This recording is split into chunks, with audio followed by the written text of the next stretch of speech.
भाई जब हमें पता चला कि तुम हमारी तलाश में हो तो हम खुद ब खुद चलकर तुम्हारे घर पहुंच गए, क्योंकि हम अपने दुश्मनों और दोस्तों को कभी मायूस नहीं करते।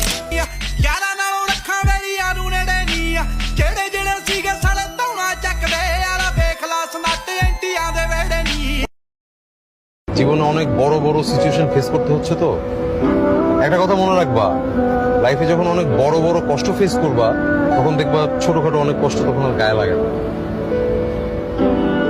আমার চাকরি নেই, বুঝলে?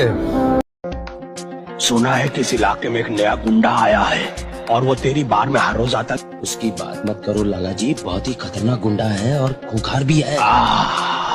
मुझे ऐसे ही खूंखार गुंडे की जरूरत है।